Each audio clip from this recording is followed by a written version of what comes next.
Welcome once again. It's Judy Julin, and today I have the distinct pleasure of sitting down with Sebastian Steinbach, and he is a great new friend, one that I met through Children's Health Defense California teen group that I'm also proud to be a part of. So today we'll be talking about his work with youth, with teens and screens, and his overall, she has a hard time expressing anger or sadness. Mm-hmm. And so this particular scenario with her daughter was the same thing. And she would tell me about it. And I knew that she had trouble with it. And she said, my daughter just, she just won't let me know, or she has a hard time with anger, and she's hurting herself or whatever. And I thought, here's someone that you're, as a parent, you love your child so deeply. And for you to see them hurting, it might even bring you back inward to see how you yourself can handle that. So I used to do a training when I had a child enrichment center called Cosmic Kids, and we used to do this training for the teachers, and we had a franchise model where in the training we would have little pocket mirrors. Mm-hmm. And so we would run these little scenario games, and there would be something that would come up with the big emotion. And the first thing we would do is we would say, okay, take your pocket mirror out and look at yourself before you say anything, before you do anything. Look at yourself and say, what is this emotion that I'm witnessing bringing up in me, perhaps from my childhood, perhaps from some unhealed thing in my past? So we would call it kind of self-reflective moments or something.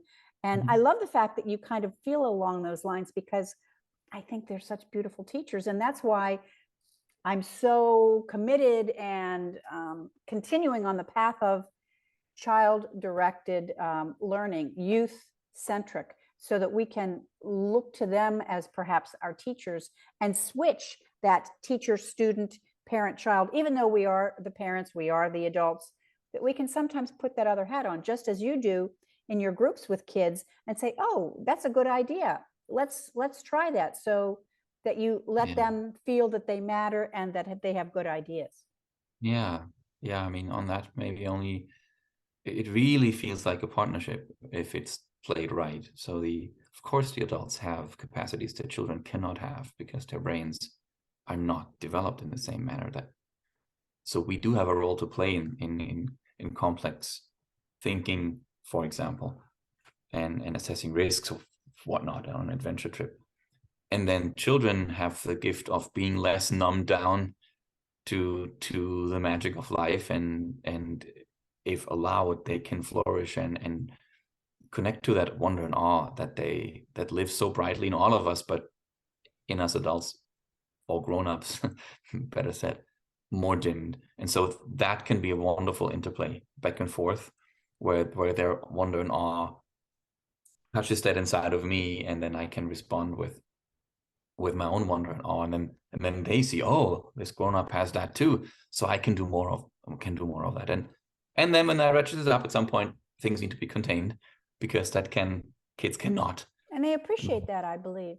They need it. Yeah, and a couple other things that are kind of off script a little bit, but you've inspired me to want to bring this up. And that is, I was for a year at the Hunter School in Rumney, New Hampshire, as an educationalist, and I was helping them with their business model. And it was a residential school for children kindergarten through 8th grade with extreme behavioral challenges. Really, a lot of violence, a lot of acting out, and I loved them. So it was from kindergarten through 8th grade. They lived there. So I lived on the campus with the kids in their greatest winter of all time. And here I'm a California girl now.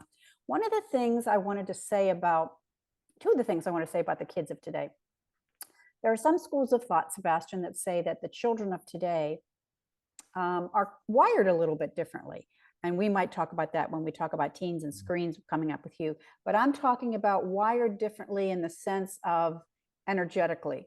I'm coming out with a concept that I like to call a frequency-based education, which is about the internal frequencies, the internal vibe that we give off as parents, as we give off as teachers, as the children give off. And I feel that many times the children of today are like a higher, more refined frequency in some respects. I just want to put that concept there. And then I want to bring in one more concept about the Hunter School children that, and this is something that probably is challenging with parents and teachers. So the kids were only allowed to do their technology for certain periods because of their highly excitable states, and they had to be very careful how they used technology and also what they were watching, the content.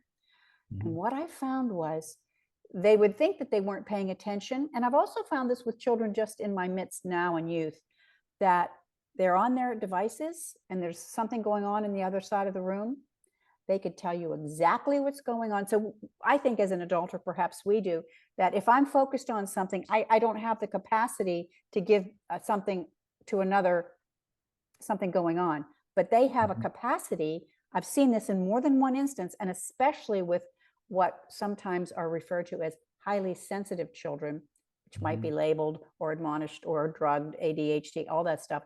I happen to believe that maybe they're advanced in some respects, and we just don't know how to deal with them yet on our level of communication or parenting or education.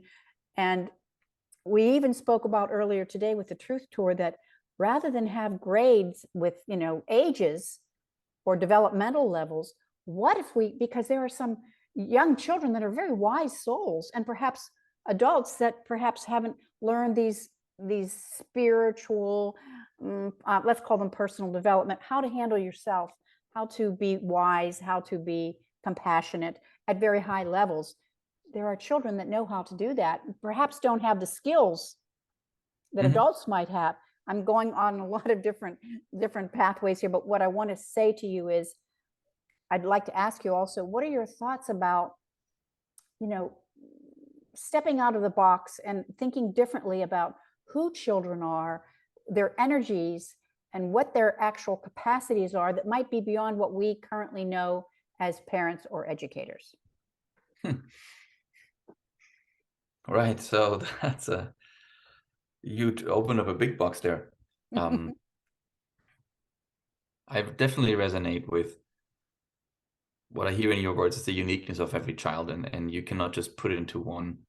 This is your year, and that's what you're going to learn in all your aspects of your life, which is what traditional schooling attempts to do. So that doesn't really work too well. And so I see it in my own kids how each of them is different, and taking one of those three is one that you would definitely call an old soul with lots of contact to wisdom, to heart, but not in all areas of her life is she that developed. So I almost see like a pick and choose approach as maybe an ideal state where learners of all ages and stages mix on certain occasions and certain topics and help refine one another in those classes that cluster around a specific need or interest that they all carry something inside about. So that could be one on top of my head thrown out concept, but I'm not one that really, at this point at least in my work, thinks and designs a lot of complex concepts and systems around education. I really come more from the, let's say, the grassroots approach. Let me be with children and let me do maybe simple things like a nerf battle, but observe what I can learn about what is this child capable of, what does that child bring into the mix, and what happens when they come together, and how do I respond to that. So I'm really at that stage, and what I do observe as a consequence is that a number of kids really have grown quite fond of me, and vice versa. So in other words, there's a relationship that has begun existing between, let's say, a dozen of us.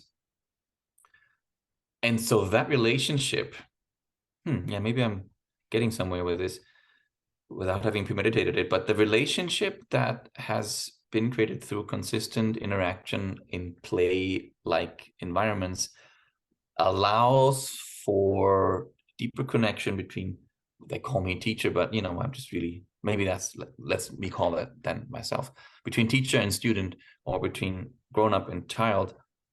This relationship that is growing in trust allows for more honesty, more authenticity, more being seen, more showing oneself.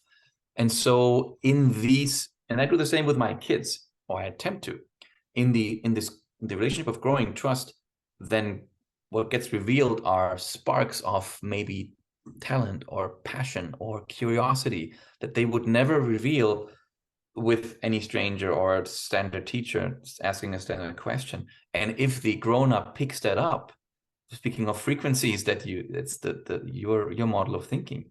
If I'm attuning to, well, here is a dancer, for example, like one of the children in my classes, she just, when there's some song she likes, she picks up ribbons and she's 5 and she dances in a way that totally doesn't fit the way she usually moves through space and plays. But maybe that is the core of any emerging education that is revolutionary or superior to what we have. The relationship, the depth of, and the quality of the relationship between teacher and students and everyone in that community. When you talk about quality of relationships, Sebastian, I think of the movie Avatar, if you've seen that, and it's that they really see them. I see you. It's not simply a relationship of kind of surface or being there and even caring. It's deeper than that. It's really seeing them for who they are outside of the bounds. And I would posit that everything that you just said, what if that is the new educational model? We're at a crazy time in our world right now. And yet these crazy times give way for innovation, quantum leaps in new ways of being, especially with children.